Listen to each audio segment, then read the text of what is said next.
ఎవరైనా ఒక వ్యక్తి అనుమానాస్పదంగా చనిపోయారంటే ఖచ్చితంగా పోస్ట్మార్టం చేయాల్సిందే.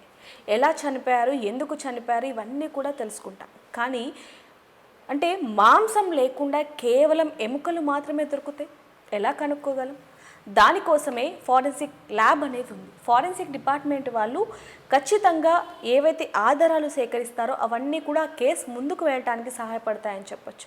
మరి ధర్మస్థలాల్లో దొరికిన 24 అస్థిపంజరాలు, అలాగే 24 ఏవైతే ఎముకలు ఉన్నాయో ఇవన్నీ కూడా అసలు ఎవరివి, అమ్మాయివా అబ్బాయివా, ఏజ్ ఎంత ఉంటుంది, ఎలా చనిపోయారు, మరి ఇవన్నీ కూడా తెలుసుకోవాలంటే ఖచ్చితంగా ఫారెన్సిక్ టీం ఉండాల్సిందే అని చెప్పొచ్చు. మరి వీటన్నిటికీ సంబంధించి ఎన్నో ప్రశ్నలకు, ఎన్నో అనుమానాలకి సంబంధించి ఇప్పుడు మనతో పాటు మాట్లాడడానికి ఫారెన్సిక్ డిపార్ట్మెంట్ నుంచి doctor M Narayana Reddy sir మనతో పాటు ఉన్నారు. వారితో మాట్లాడతాం. నమస్తే సార్. నమస్తే సార్. మనం నిన్న కూడా మాట్లాడుకోవడం జరిగింది. అంటే బాడీలో ఏ ఎముక దొరికితే మనం అది ఎవరు, అంటే ఎంత వయసు కలుగుతుంది, అమ్మాయి అంటే మహిళలదా పురుషుడిదా అనేది ఎలా కనుక్కోగలమంటారు? ముందు ఎముకలను చూసిన తర్వాత అది అస్థిపంజరంగా ఉంటే పూర్తిగా మానవుండే అని తెలుస్తుంది. అలా కాకుండా విడి ఎముకలు ఉంటే అవి మొదట చూడాల్సింది ఇవి ఒక జంతువుకు సంబంధించినవా మనిషికి సంబంధించినవా అనేది. తర్వాత చాలా ఎముకలు ఒక చోటగానే ఉంటే వాటి ఆకారాన్ని బట్టి వాటి సైజులను బట్టి వేరు చేయాలి. అంటే ఒక్కొక్కటి ఒక మనిషికి ఉండొచ్చు అనేసి దాన్ని బట్టి ఇది ఇంత కూడా చేస్తారు.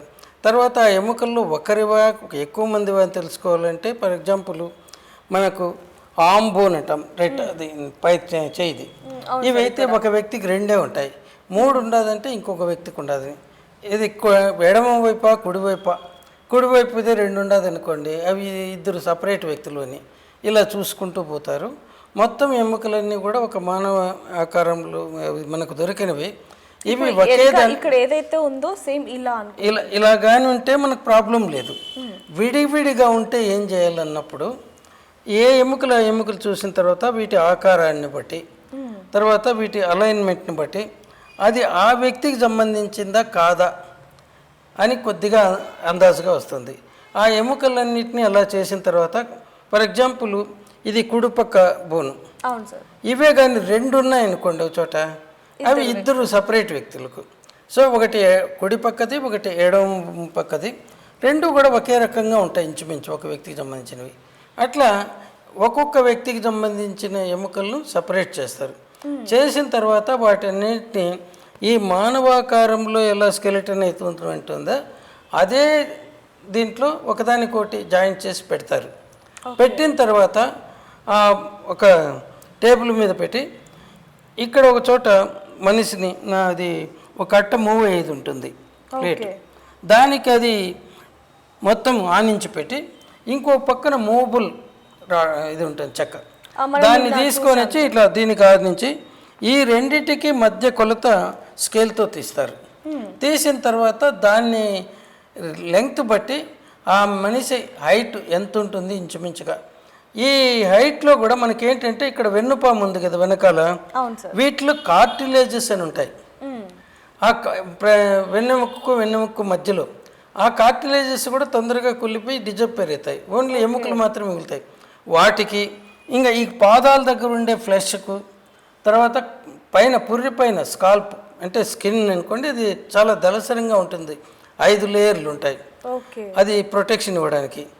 దానికి కలిపి సుమారు 1.5 నుంచి 2 ఇంచుల అంటే 1 to 2 ఇంచెస్ అంటాం మామూలుగా, 2.5 to 5 సెంటీమీటర్స్ అంత దీనికి ఈ స్కెలిటన్ లెంగ్త్కు యాడ్ చేస్తే ఆ మనిషి బ్రతికున్నప్పటి అతని యొక్క ఎత్తు ఎంత ఉంటాడనేది ఒక అందాజుగా తెలుస్తుంది. తర్వాత పుర్రె ఎముకను బట్టి మనము ఒక వ్యక్తి యొక్క వయస్సును, తర్వాత స్త్రీన పురుషుడా అనేది కూడా తెలుసుకోవాలంటే ముందు వయసుకి ఏంటంటే ఇక్కడ ఈ పైన స్కల్ క్యాప్ అని చూసినారు కదా, ఇక్కడ ముందు ఒకటి ఫ్రాంటల్ బోన్ అంటారు, పైన 2 అవి పెరైటల్ బోన్స్ అంటారు, ఇటుపక్క అటుపక్క చెవులకు సంబంధించినవి టెంపరల్ బోన్స్ అంటారు, వెనకాల ఒకటి ఆక్సిపిటల్ బోన్ అంటాం. ఇన్ని ఎముకలు సపరేట్గా ఉన్నవి అవన్నీ కలిసి క్రమేపై మనిషి పెరిగే కొద్దీ ఒకటిగా తయారవుతాయి. దాన్ని బట్టి అయ్యేటప్పుడు ఈ మధ్యలో సూచర్ లాగా ఏర్పడుతుంది, అంటే కుట్టినట్టు ఉంటుంది. ఇప్పుడు దర్జీ వాళ్ళు ఎట్లయితే మిషన్ కుట్టేస్తున్నప్పుడు ఇలా అంటారు, అదే టైప్లో అది డిజపేర్ అయిపోతే పూర్తిగా ఇప్పుడు ఈ రెండు కలిసిపోయినట్టు. ఈ మధ్యలో అది యునైట్ అయ్యేదాన్ని బట్టి దాని వయసు నిర్ధారించవచ్చు ఇంచుమించుగా. అట్లనే సెక్స్ కూడా తెలుసుకోవాలనుకుంటే ఇక్కడ ఆడవాళ్లకు ఇది స్లీప్ ఇట్లా రౌండెడ్గా ఉంటుంది, ఈ ఫోర్ హెడ్. తర్వాత అది పెద్దగా ఉంటుంది ఆడవాళ్ళకు.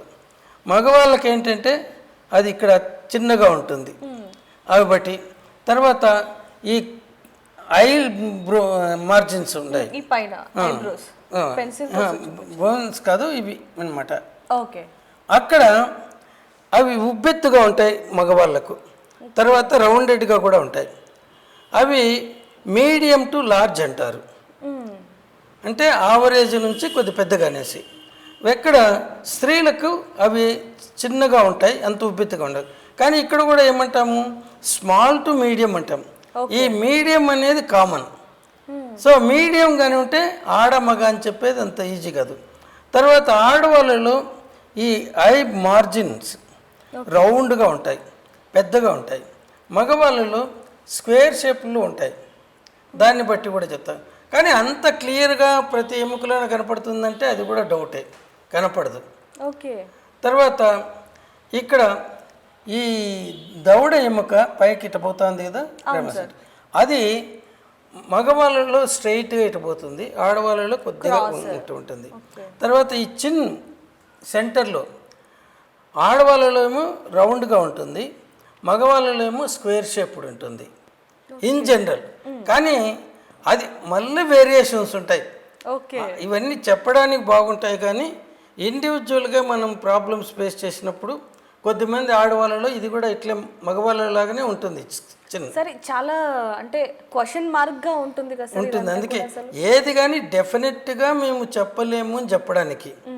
తర్వాత ఈ బ్రెస్ట్ బోన్, ఈ బర్రె ఎముకలకు మధ్యలో ఉండేది, ఇది ఆడవాళ్ళలో వెడల్పుగాను కాస్త హైట్ తక్కువ ఉంటుంది.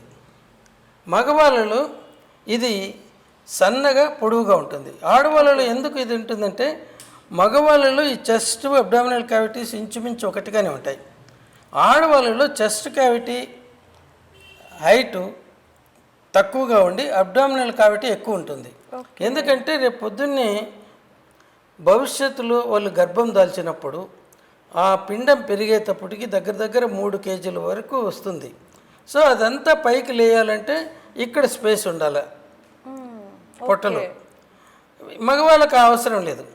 అందువల్ల మగవాళ్ళకు నడుము సపరేట్గా ఉండదు జనరల్, అది ఒకే ట్యూబ్ లాగా ఉంటుంది.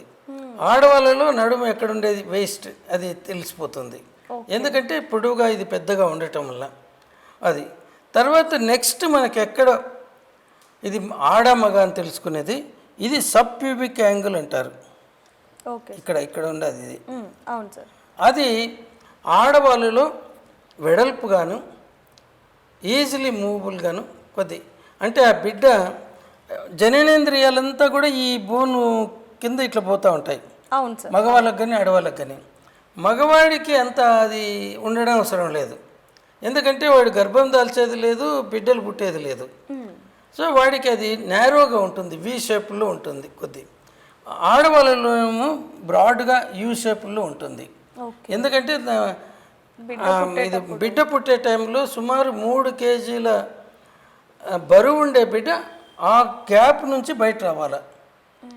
ఇంకా దీన్ని ఏమంటారంటే మహామాయ అనేవాళ్ళు ఒకప్పుడు స్త్రీల గర్భసంచిని, అది మామూలుగా ఉన్నప్పుడు ప్రెగ్నెంట్ కాకుండా ఉన్నప్పుడు దాని లోపల సుమారు 3 మిల్లీలీటర్లు పట్టేంత మాత్రమే ఉంటుంది, అంటే లోపల ఉండేది గర్భసంచి లోపల. అట్లే సర్విక్స్ అని ఉంటుంది, వెజైనా నుంచి యూట్రస్లోకి పోయేది. అది మామూలుగా అయితే కనీసం ఒక అగ్గిపుల్ల మాత్రమే పెడుతుంది. అటువంటి దాంట్లో నుంచి ఈ గర్భసంచులు 3 మిల్లీలీటర్లు జాగా ఉండే దాంట్లో 3 కేజీల బరువు ఉండే బిడ్డ, ఆ బిడ్డ చుట్టూ ఆమ్నియాటిక్ ఫ్లూయిడ్, శాక్స్ అన్నీ ఉంటాయి. అంత పెద్దది ఎక్కడ ఆ గర్భసంచులు ఏర్పడుతుంది. అందువల్లనే అది పెద్దగా అవుతుంది. మళ్ళీ ప్రసవించిన తర్వాత ఒక 6 వారాలకు ఇంచుమించు అంతకు మునుపు ఉన్న సైజుకి వస్తుంది. ఇప్పటికీ అంతకు మునుపు సైజుకి రాదు, అందువల్లనే కొంచెం near to that original size అలా వస్తుంది. దీనికోసమే ఒకప్పుడు స్త్రీ యొక్క జననాంగాలను మహామాయ అనేసి పూజ చేసేవాళ్ళు. ఇప్పుడు మీరు ఇక్కడ విజయపురి మ్యూజియంకి పోతే అక్కడ కూడా ఒక మహామాయ అనేది ఒక రాతి మీద చెక్కబడి ఉంటుంది. అది నథింగ్ బట్ స్త్రీల యొక్క మర్మాంగాలు. ఎందుకంటే అది ప్రజలకి ఎంత ఆలోచించినా అర్థం కాలేదు. అప్పుడు మనకి ఏది అర్థం కాకపోతే అది మాయ అలా అనుకుంటున్నారు. ఇది ఒకటే ఉండేది ప్రకృతిలో. సో ఇక్కడంతా పోయినప్పుడు ఇప్పుడు మనము ఇక్కడ ఈ బోన్లో సెక్స్ ఎట్లా చెప్పచ్చు ఇది అనేసి. తర్వాత ఈ బోన్లో 3 భాగాలు ఉంటాయి. బ్రెస్ట్ బోన్ పైదేమో మ్యానుబ్రియం అంటారు. Okay sir. ఆ మ్యానుబ్రియానికి ఈ కాలర్ బోన్స్ అంటారు, క్లావికల్స్, అవి అటాచ్ అయింటాయి. తర్వాత ఫస్ట్ రిబ్స్ అది కూడా మ్యానుబ్రియంకి అటాచ్ అయింటాయి. తర్వాత మ్యానుబ్రియంకు first piece of the breast bone దీనికి అది మధ్యలో ఒక అంటే గ్యాప్ ఇలా ఉంటుంది. దాంట్లో ఫస్ట్ రిబ్ది అటాచ్ అవుతుంది. తర్వాత ఫస్ట్ పీస్కు సెకండ్ పీస్కు మధ్యలో సెకండ్ రిబ్ అటాచ్ అవుతుంది. సెకండ్ రిబ్కు థర్డ్ రిబ్కు మధ్యలో థర్డ్ పీస్ అటాచ్ అవుతుంది. థర్డ్కు ఫోర్త్కు మధ్యలో ఫిఫ్త్ పీస్, ఫోర్త్కు తర్వాత ఫిఫ్త్కు మధ్యలో ఫిఫ్త్ పీస్, 5కు అట్లా వరుసగా 7 మాత్రమే ఈ దీనికి అటాచ్ అవుతాయి. ఈ రిబ్స్ వీటికన్నిటికీ కూడా అటాచ్ కావడానికి 7టికి మాత్రమే ప్రయోజనం ఉంటుంది. ఇంకా 8, 9, 10 రిబ్స్ ఇలా ఒకదానికి ఒకటి కలిసి దీనికి అటాచ్ అవుతాయి. ఇది 7వ రిబ్బు దీనికి. దీన్ని జెఫీస్టర్నమ్ అంటారు సార్. అంటే దీన్ని బట్టి కూడా అది మేల్ ఫీమేల్ అనేది అవి ఏముండదు. జెఫీస్టర్నమ్ మ్యానుబ్రియం బట్టి, ఈ బ్రెస్ట్ బోన్ను బట్టి మాత్రమే పొడవుగా సన్నగా ఉంటే మగవాడు, వెడల్పుగా పొట్టిగా ఉంటే ఆడవాళ్ళు. ఎందుకంటే ఇది చెస్ట్ వచ్చేసి ఇట్లా కంప్రెస్ అయినట్టుగా ఉంటుంది ఆడవాళ్ళలో, మగవాడికి మామూలుగా ఉంటుంది. చెస్ట్ సైజు, అబ్డామినల్ సైజు మగవాళ్ళు ఇంచుమించు ఒకటిగానే ఉంటుంది. ఆడవాళ్ళలో అబ్డామినల్ సైజు పెద్దగా ఉంటుంది, ఎందుకంటే ఫ్యూచర్లో పిండాన్ని అకామిడేట్ చేయాలి కాబట్టి. అది మామూలుగా బాడీలో చూసుకుంటే ఓన్లీ లెగ్స్ ఒక్కటి, అంటే కాళ్ళ ఎముకలు ఒక్కటి దొరికినట్టయితే అది ఆడ మనిషివా మగ మనిషివా అని కనుక్కోవచ్చు అంటారా? ఓన్లీ ఎముకలు దొరికితే చెప్పలేం, అది అందాజుగా చెప్తాం. మగవాళ్ళలో లావుగా ఉంటుంది, పొడవుగా ఉంటుంది అనేసి. అవి ఎప్పుడు 2 ఎముకలను పక్క పక్కన పెట్టి ఇది ఒకే వయసు వాళ్ళవి, ఒకటి ఆడవాళ్ళది ఒకటి మగవాళ్ళది అంటే అప్పుడు చెప్తాం, కంపారిజన్. అంతేగాని ఎగ్జాక్ట్గా చెప్పటం అనేది వేరే బోన్స్లో అంత ఈజీ కాదు. కేవలం పుర్రె బోన్లు, బ్రెస్ట్ బోను, తర్వాత పెల్విక్ బోను. ఈ పెల్విక్లో 2 హిప్ బోన్స్ ఉంటాయి, ఇటుపక్కోటి అటుపక్కోటి. ఇక్కడ మధ్యలోనేమో సాక్రల్ బోన్ ఉంటుంది, ఇది ప్యూబిక్ సింపైసిస్ అంటారు. ఇక్కడ ఈ 2 జాయిన్ అయ్యేది అక్కడ. తర్వాత ఈ బోన్స్లో కూడా ఇక్కడ ఈ పిండము పెద్దగా అయిన తర్వాత తలకిందులుగా కిందికి దిగుతుంది. మొదట ఇక్కడ ఏర్పడిన పిండం దీని పెల్విక్ క్యావిటీలో పైకి వెళ్ళిపోతుంది, ఇక్కడ తయారవుతుంది. మళ్ళీ డెలివరీకి దగ్గరకు వచ్చినప్పుడు ఇక్కడికి దిగుతుంది. సో దాన్ని అకామిడేట్ చేయడానికని ఈ హిప్ బోన్స్ ఉన్నాయి కదా, ఇటుపక్కోటి అటుపక్కోటి, వాటిని ఇవి ఇలియాక్ బోన్స్ అంటారు. వెడల్పుగా ఇలా ఉంటాయి, దానికి ఫ్లాట్ బౌల్ షేప్డ్ అంటారు. వెడల్పుగా ఉండే ఒక పాత్రలాగా. అదే మగవాళ్ళకైతే డీప్ అనల్ షేప్డ్ అంటాడు. అక్కడ దాని అవసరం లేదు కాబట్టి ఇవి కొద్ది స్ట్రైట్గానే ఉంటాయి. ఇవి ఆడవాళ్ళు అయితే వెడల్పుగా, ఇది కొంచెం ఇది కొంచెం ఇట్లా ఉంటుంది. తర్వాత ఈ సాక్రమ్ అనేది ఈ 2 హిప్ బోన్స్కి మధ్యలో అది సుమారు 5 పీసులు ఉంటాయి మామూలుగా, కొన్నిట్లో 4 ఇట్లా ఉంటాయి. ఇవి మగవాళ్ళలోనేమో అన్నీ ఒకే రకంగా కొద్ది వంగినట్టుగా అట్లుంటుంది, దానికి అంత పెద్దదిగా. ఆడవాళ్ళలో మాత్రం మొదటి 1-2 పీసులు పైన ఉండేటివి స్ట్రైట్గా ఉండి కిందుండే 3 కూడా ముందుకు ఇలా సొచ్చుకొని ఉన్నట్టు ఉంటాయి. ఎందుకంటే అవి ఇలా ముందుకు ఇట్లా పోయి ఏటువాళ్ళుగా వస్తే ఆ బిడ్డ ఇక్కడికి వచ్చి తల తగిలినప్పుడు సరే ఆ తలను ఈ పీబిక్ సబ్ పీబిక్ యాంగిల్ ఉన్నాం కదా దాని వైపు మళ్ళించడానికి, ఓకే, ఆ బిడ్డ పుట్టడానికి, దానివల్ల శరీర నిర్మాణంలోని ఇవన్నీ కూడా ఉంటాయి. ఓకే, దాన్ని బట్టి మనం పురుషుడా స్త్రీ అని ఆ చక్రం బట్టి కూడా చెప్పచ్చు, ఈ సబ్ప్యూబిక్ యాంగిల్ని బట్టి చెప్పచ్చు. ఎందుకంటే ఆడవాళ్ళలో ఇది వెడల్పుగా ఉంటుంది, మగవాళ్ళలో నేరోగా ఉంటుంది. అది సార్ ఇప్పుడు అంటే అస్థిపంజరం ఏదైతే దొరికిందో ఇప్పుడు ఇదంతా కూడా దీన్ని బట్టి ఫేస్ అంటే ఇప్పుడు టెక్నాలజీ కూడా పెరిగిందని చెప్పొచ్చు. ఇంతకు మునుపు ఏంటంటే అస్థిపంజరం దొరికి ఆ వ్యక్తి యొక్క జీవించి ఉన్నప్పుడు తీసుకున్న ఫోటో కనిపిస్తే దాని నుంచి నెగటివ్ చేసి దాన్ని ఈ బొమ్మను దానికి ఇదే సైజుకు దాన్ని డెవలప్ చేసి ఒకదాని మీద ఒకటి సూపర్ ఇంపోజ్ చేసి ఇంకొక బొమ్మ తీస్తారు. ఇప్పుడు అంత అవసరం లేదు. మనకు ఈ ల్యాప్టాప్లు కంప్యూటర్స్ వచ్చిన తర్వాత దీని సైజు దాని సైజు మార్చుకుంటూ వెళ్ళి ఈ మార్జిన్స్ అంతా ఏవైతే ప్రామినెంట్గా ఎముకలు ఉన్నాయి చూడండి, అవన్నీ ఒకదానితో ఒకటి మ్యాచ్ అవుతున్నాయా లేదా అంతవరకు మన ఫోటోను దీని సైజుకి డెవలప్ చేస్తారు. మనం ఇచ్చిండేది దీని ఫోటోను కూడా తీసిన తర్వాత దాన్ని ఒకే సైజుకు చేసిన తర్వాత ఒకదాని మీద ఒకటి అడ్జస్ట్ చేస్తూ ఈ వీటితో మ్యాచ్ అవుతా ఉందా లేదని. ఇక్కడ కూడా negative value is important. Okay, అంటే ఆ వ్యక్తిది ఈ పుర్రె కాదు అని చెప్పగలం. ఈ పుర్రె మనకు దొరికిండేది మనం ఎవరైతే కనపడకుండా తప్పిపోయినాడో అతనిది కాదు అనేసి నిర్ద్వంద్వంగా చెప్పచ్చు. కానీ అతనిదే అని చెప్పేదే కాదు. ఎందుకంటే అంతకు మునుపు forensic medicine department Osmania medical కాలేజీలోనే మొదట ఈ సూపర్ ఇంపోజిషన్ టెక్నిక్ అనేది స్టార్ట్ చేసినారు డాక్టర్ భూషణ్ రావు గారు ఉన్నప్పుడు. చేసిన తర్వాత ఒకసారి మాకు మామూలుగా బయట నుంచి పుర్రెలు వస్తాయి. అని ఒక అటెండర్ ఉండేవాడు. ఆయన జోక్గా ఆయన ఫోటో తీసి ఆయన ఫోటోకు ఈ పుర్రె ఫోటోను మ్యాచ్ చేశారు. ఎగ్జాక్ట్గా సరిపోయింది. అంటే ఈయన బ్రతికుండేవాడిది కాదు కదా అది. అలా అంటే వీటిలో సరిపోతే ఆ వ్యక్తిది అని చెప్పలేము, ఉండొచ్చు అనుకుంటాం. సరిపోకపోతే పోల్చినప్పుడు ఇంకా అనుమానం లేకుండా ఈ ఫోటో ఆ పుర్రె ఒకే వ్యక్తికి సంబంధించినది కాదు అని చెప్పడానికి మాత్రం అనిపిస్తుంది. అందులో ఇప్పుడు ఏవైతే కేసెస్ అంటే మిస్సింగ్ కేసు ఏవైతే ఉంటాయో వాటిని ఆ ఫైల్స్ అన్నీ కూడా ఓపెన్ చేసి మ్యాచ్ చేసి కూడా అది చేయాలి. అది రెండవది మనకు డిఎన్ఏ టెస్ట్. డిఎన్ఏ ఎముకలు అయిపోయిన తర్వాత కూడా అది సాధారణంగా చాలా భద్రంగా కంటామినేషన్ కాకుండా ఉండేది ఈ మోలార్ దంతాలు, దవడ పళ్ళు. ఇక్కడ ఈ లాస్ట్లో ఉంటాయి 3 పళ్ళు, దవడ పళ్ళు అనేసి.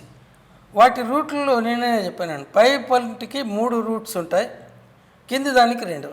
ఆ రూట్స్లో ఈ డిఎన్ఏ దొరుకుతుంది. సో అంటే సార్ లాస్ట్ పన్ను ఏదైతే ఉందో ఓన్లీ కింద పైన 2 ఏదైనా పర్వాలేదు.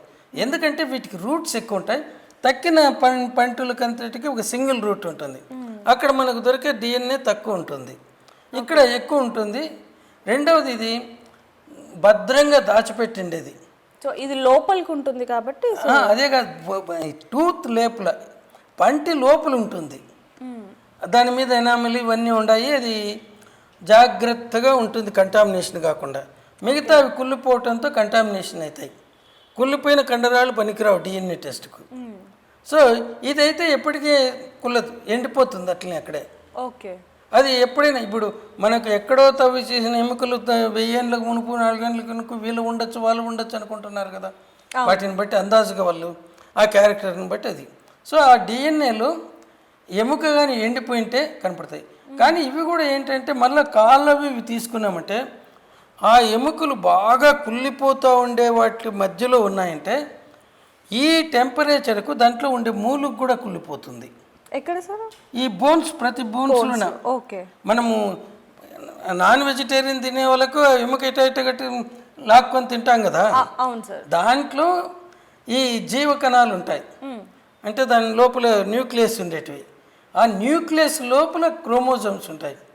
ఒక్కొక్క వ్యక్తిలోన 46 క్రోమోజోములు 23 జతలుగా. ఆడవాళ్ళలో అయితే 23వ జత XX అని, మగవాళ్ళలో XY అని ఉంటుంది. ఈ క్రోమోజోముల్లో ఉండే డిఎన్ఏని అంతా ఒక్క న్యూక్లియస్లో ఉండేది తీసి స్ట్రెచ్ చేసి పెడితే 5 మీటర్ల పొడవు ఉంటుందని బుక్లో రాశారు. అంటే వాళ్ళు కొలిసారో లేదో వాళ్ళు రాసింది మేము అంతే రిపీట్ చేస్తాం చిలుక పలుకుల్లాగా. సో ఇక్కడ ఉంటుంది. ఆ క్రోమోజోముల్లో ఉండేటటువంటి డిఎన్ఏని మ్యాచ్ చేస్తాం, క్రోమోజోములు కాదు. సో ఇవి ప్రతి జీవకణంలోన న్యూక్లియస్లో ఉంటాయి. ఎర్ర రక్త కణాల్లో ఉండవు, తెల్ల రక్త కణాల్లో ఉంటుంది. సో వీటిని బట్టి మనం డిఎన్ఏ టెస్ట్ చేస్తాం. ఈ డిఎన్ఏ టెస్ట్కి కూడా ఎముకల్లో మనకు కానీ ఈ దవడ పళ్ళు కానీ దొరికితే, పై దవడమైనా కింది దవడమైనా, అది కలెక్ట్ చేసుకొని పెట్టచ్చు. అది భద్రంగా ఉంటుంది, దాన్ని ఇంక వేరే ప్రిజర్వేషన్ అవసరం లేదు, అది అట్లే పెట్టచ్చు. ఎందుకంటే ఇది కంటామినేషన్ కాదు, ఆల్రెడీ జాగ్రత్తగా ప్యాక్ అయి ఉంది లోపల. సో దాన్ని ఉపయోగిస్తారు. దీన్ని బట్టి డిఎన్ఏని బట్టి ఒక వ్యక్తిని ఎట్లా ఐడెంటిఫై చేయొచ్చు అంటే, మళ్ళా ఆ వ్యక్తి యొక్క తల్లిదండ్రులు కానీ బ్రతుకుంటే 100కు 100% చెప్పచ్చు. అన్నదమ్ములు కానీ అక్క చెల్లెళ్ళు కానీ ఉంటే ఇంచుమించుగా చెప్పచ్చు. ఎందుకు ఇంచుమించు అంటున్నాను? తల్లిదండ్రులు అయితే అతనిలో ఉన్న డిఎన్ఏ సగం డిఎన్ఏ తల్లి నుంచి వస్తుంది, సగం డిఎన్ఏ ఈ తండ్రి నుంచి వస్తుంది. కానీ ఏ డిఎన్ఏ ఎట్లొచ్చిందని చెప్పలేము. కాబట్టి వీళ్ళలో కాంబినేషన్స్ డిఫరెంట్గా ఉంటాయి. కాబట్టి ఇది ఇప్పుడు మనం స్పెర్మటోజోవాలో ఒక్కొక్కసారి ఒక ఎమిషన్లో 3 నుంచి 5 మిల్లీలీటర్ల సెమెన్ వస్తుంది. దాంట్లో కొన్ని మిలియన్ స్పెర్మటోజోవా ఉంటుంది. ఏ 2 స్పెర్మటోజోవాలోన ఒకే డిఎన్ఏ ఉండదు. స్పెర్మటోజోవాలో ఓన్లీ మన శరీరంలో ఉండే కణాల్లో ఉండేటువంటి వాటిలో 50% మాత్రమే ఉంటుంది. ఇంతకుముందు మీకు చెప్పినాను 23 జతలు ఉంటాయంటే ఇక్కడ 23 మాత్రమే ఉంటాయి, అంటే 46 లేకుండా అట్లా. వీటిలోకి కూడా వచ్చిన డిఎన్ఏ ఏ రెండిట్లో ఉండేది ఒకటేగా ఉండదు. అందువల్ల తన సొంత అన్నదమ్ములతో కానీ అక్క చెల్లెలతో కానీ కంపేర్ చేస్తే ఇంచుమించు అతను ఉండొచ్చు అని చెప్పచ్చు, కానీ కరెక్ట్ చెప్పండి. అదే తల్లిదండ్రులతో చెప్తే ఏ కాంబినేషన్ అయినా సగం డిఎన్ఏ తండ్రితో పోల్చబడుతుంది, సగం డిఎన్ఏ తల్లితో టాలీ అవుతుంది. 100కు 100% చెప్పచ్చు. సరే, ఇప్పుడు ఏవైతే లోపల దవడపళ్ళు ఏవైతే ఉంటే వాటి త్రూ మనం ఇప్పుడు డిఎన్ఏ టెస్ట్ అనేది మనకి ఈజీ అవుతుంది. అయితే మళ్ళీ వీటిలో నేను ఎందుకు చెప్తున్నానంటే, ఆ ప్రాంతంలో తడిగా ఉన్నది అనుకోండి, పొడి నీళ్ళలో పెట్టినట్టు ప్రాబ్లం లేదు, అవి కుళ్ళుతాయి. కుళ్ళేటప్పుడు ఏమవుతుంది, ఉష్ణం పుడుతుంది. దాంట్లో లోపలుండే ఈ మూలుకు కూడా బోన్ మ్యారో అనేది అది కూడా కుళ్ళిపోతుంది. ఈ డిఎన్ఏ అనేది కూడా కుళ్ళుతుంది. ఒకసారి కుళ్ళిపోతే ఇంకా దాన్ని ఏం చేయలేదు సార్. అంటే మామూలుగా అదే ఎముక ఎండిపోయి అంటే 100 సంవత్సరాల తర్వాత కూడా చూడొచ్చు సార్. మామూలుగా ఏదైతే ఇప్పుడు ఈ అస్థిపంజరం ఉందో, ఈ అస్థిపంజరం ఎక్కడ గాయాలయ్యేవి అంటే ఏ విధంగా చనిపోయారని, ఆ ఫ్లెష్ అనేది ఆల్రెడీ భూమిలో కలిసిపోతుంది కాబట్టి ఓకే. ఒకవేళ ఎలా చనిపోయారంటే మనం ఏమైనా చెప్పగలం అంటే, అప్పుడు ఎముకలకు దెబ్బలు గాయాలుంటే వాటిలో కానీ ఆ విరిగిన చోట ఇక్కడ అది బ్లాకిష్గా ఉంటే, అంటే ఇప్పుడు ఇక్కడ ఇరిగింది అనుకుందాం, ఇప్పుడు ఇక్కడ విరిగింది అనుకోండి రెండుగా, ఈ ఎండ్స్ కానీ చూస్తే అది బ్లాకిష్గా ఉంటే చనిపోక ముందు జరిగింది అనొచ్చు. బ్లాక్గా ఎందుకు మారుతుందంటే రక్తం కొద్దిసేపు అయితే మనకు టైం గడిచే కొద్దీ అది బ్లాక్గా మారుతుంది. మొదట ఎరుపు రంగులో ఉంటుంది, అది కడిగేయచ్చు. బ్లాక్గా మారిన తర్వాత మన బట్టలు కంటుకుంటే కూడా కాదు. ఇప్పుడు మార్చురీలో మేము పనిచేసేటప్పుడు శవ పరీక్షలు ఇక్కడ కానీ రక్తపు మరకలు పెడితే మార్చురీ అటెండర్ చెప్తారు, నీళ్ళతో ఇమీడియట్గా ఇప్పుడే కడిగేయండి సార్ అనేసి. అప్పుడే కడిగితే మళ్ళీ ఏం మరక ఉండకుండా పోతుంది. అదే ఇంటికి పోయిన తర్వాత అంటే అది మళ్ళీ నల్లగా మారి ఉంటుంది, ఇంక ఏం వేసినా కరగదు, ఆ బట్ట తీసి బయట పారేయాల్సిందే. అది అంటే ఆ రక్తంలో వచ్చే మార్పులతో. అలా ఈ ఎముక విరిగిపోతే దాని మధ్యలో ఈ మూలుగులో రక్తనాళాలు అన్ని రంధ్రాలుగా ఉంటుంది. కెపిలరీ ట్యూబ్ అంటాం. ఓకే. మనం ఈ స్ట్రా పెడతాం కదా కూల్ డ్రింక్స్ తీసుకోవడానికి, అవును సార్. అది ఎంటీ స్ట్రాను కూడా ఇట్లా నీళ్ళలో కానీ పెడితే నీళ్లు కొద్ది పైకి వెళ్తాయి. అవును. అదే రకంగా ఈ రక్తం కూడా ఇక్కడ కంటుకునింది లోపలికి పీల్చుకోబడుతుంది. అది ఆ మూలుగు లోపల ఉండి బ్లాక్గా ఉంటుంది, దాన్ని కడగేయలేం, ఉంటుంది అట్లే. అదే చనిపోయిన తర్వాత ఇంకప్పుడు ఏం కాదు. ఇంకొకటి ఉంది, ఎవరైనా శవపరీక్ష చేసేటప్పుడు ఫ్రెష్గా ఉండేదాన్ని వీళ్ళు పెద్ద పోజులు కొడుతున్నారు. ఇది ఇది మోర్టం అంటే డెత్, యాంటీ అంటే బిఫోర్, పోస్ట్ అంటే ఆఫ్టర్. అది ఎట్లా చెప్తానో చూస్తాం ఈ ఫారెన్సిక్ మెడిసిన్ వాళ్ళకని చెప్పి ఆ ఎముకను ఇలా తుంచి అక్కడ శవపరీక్ష చేస్తూ ఉన్నప్పుడు వచ్చిన బ్లడ్లో కానీ ఇట్లా పెడితే మా దగ్గరకు వస్తే మేము ఘంటాపథంగా ఆ చనిపోక మునుపు జరిగిందంటాం. ఓకే. ఎందుకంటే అప్పటికి ఫ్లూయిడ్ బ్లడ్లో ఇది పెట్టాడు కాబట్టి అప్పటికప్పుడే. సో ఇవి ప్రాబ్లమ్స్ వస్తాయి.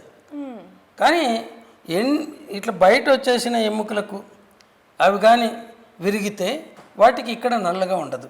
ఓకే. ఆ ఎండ్స్ని బట్టే మేము చెప్పేది. సార్ ఇప్పుడు మనం నిన్న కూడా ఇది మాట్లాడుకోవడం జరిగింది, అంటే అత్యాచారం జరిగిందనడానికి మాత్రం మనం స్పర్మ్ లోపల ఉంటేనే మనం చెప్పగలం. అది కూడా 42 గంటల నుంచి 72 గంటల వరకు అనేది నిన్న మాట్లాడుకోవడం జరిగింది. అయితే మామూలుగా బాడీలో ఎలాంటి చేంజెస్ ఉంటాయంటారు, అంటే కనుక్కోవడానికి? అత్యాచారంలో ఏమి చేంజెస్ కనపడవమ్మా. ఓకే. ఎక్కడన్నా గాయాలు అంటే వాళ్ళు ఒకరినొకరు పెనుగులాడుకునేటప్పుడు ఆ గాయాలు చూస్తాం. తర్వాత అమ్మాయి అంతకు మునిపే సెక్స్కి అలవాటు పడి కానీ అంతకు మునుపు తల్లి ఇంటే కానీ ఆమె కానీ సహకరించి వాడితో మళ్ళీ ఇమీడియట్గా కడుక్కుంటారు. ఎందుకంటే ఇష్టం లేనప్పుడు అప్పుడు వచ్చి ఇంకా గాయాలు ఉండవు, అక్కడ ఏమీ ఉండదు, శమన ఉండదు, ఏముండదు. లోపలికి వేలు పెట్టి కడిగేస్తారు. ఇంకా అక్కడ జరిగిన వెంటనే కూడా చూసినా ఏమీ కనపడదు. ఓకే. అందుకోసం ఇక్కడ ఇన్వెస్టిగేషన్ ఈజ్ వెరీ ఇంపార్టెంట్. కేవలం మెడికల్ ఎగ్జామినేషన్లు కాదు, మెడికల్ ఎగ్జామినేషన్లో మేము ఏదో తేల్చేస్తామని చెప్పటం మా గొప్పలు మేము చెప్పుకోవడానికి, పెళ్ళైన అమ్మాయి కానీ వీళ్ళకు. సో అక్కడ మరి ఎందుకు సహకరిస్తారని మీరు అడగచ్చు. ఒకటి ఏంటంటే రిజైన్డ్ కన్సెంట్ అంటారు. ఓకే. రిజైన్డ్ కన్సెంట్ అంటే విధి లేక సహకరించటం.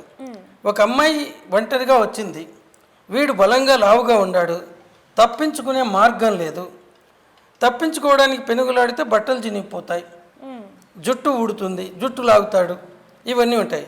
అప్పుడు తెలివైన అమ్మాయికి ఇచ్చే సలహా ఏంటంటే అటువంటి పరిస్థితుల్లో నువ్వు పెనుగులాడకు, వాడితో కోఆపరేట్ చేసి అది తొందరగా అయిపోయేదానికి చూడంటారు.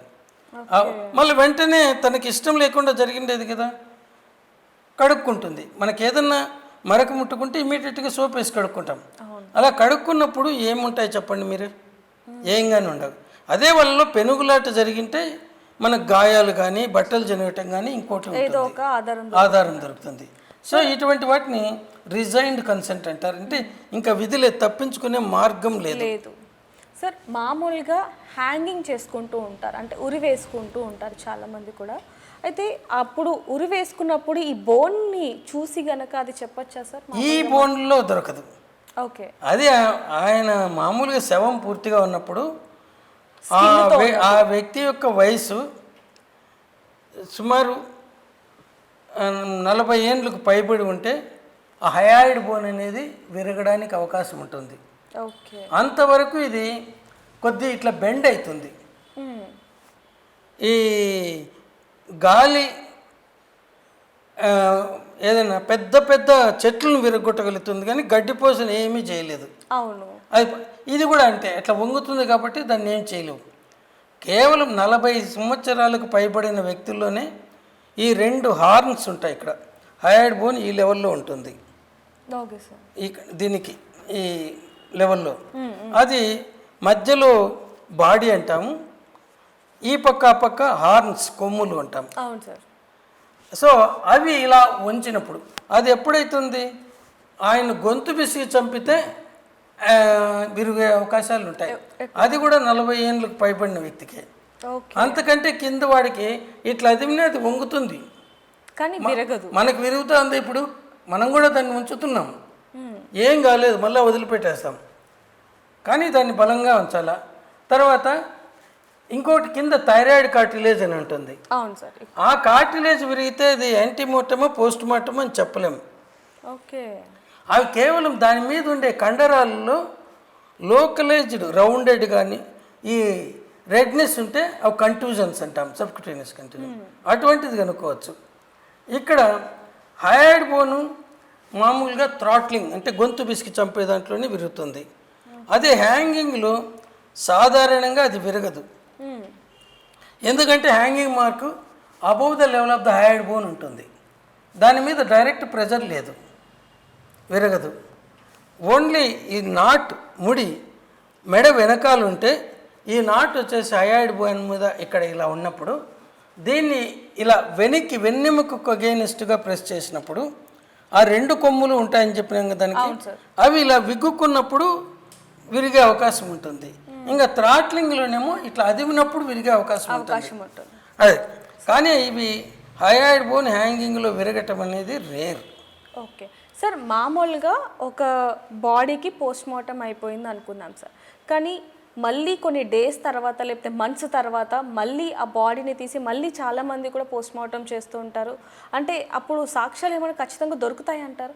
చాలా కేసెస్లో 99% కేసుల్లో ఏమీ దొరకదు ఒకసారి పోస్ట్ మార్టం అయిపోయిన తర్వాత. అప్పుడు కూడా చెప్పినాను కదా, ఏమున్నా ఎముకలకు గాయాలు ఉండి అవి మర్చిపోయింటే దొరుకుతాయి. రెండవది, ఇవి ఎందుకు తీస్తామంటే పాతి పెట్టేటప్పుడు ఇటు వాళ్ళకు తెలుసు అటు వాళ్ళకు తెలుసు, కానీ వాళ్ళు ఏదో అనుకొని ఉంటారు. మళ్ళీ మీకు ఇంత ఇస్తామని వీళ్ళు ఇది కాంప్రమైజ్ కావడానికి, పోలీస్ కేసు లేకుండా ఉండడానికి. ఒకసారి శవాన్ని పాతి పెట్టిన తర్వాత వీళ్ళు మేము ఇవ్వమంటాం, అప్పుడు మళ్ళీ మాకు తెలియదు మేము వచ్చేప్పటికే చేసినారు అంటారు.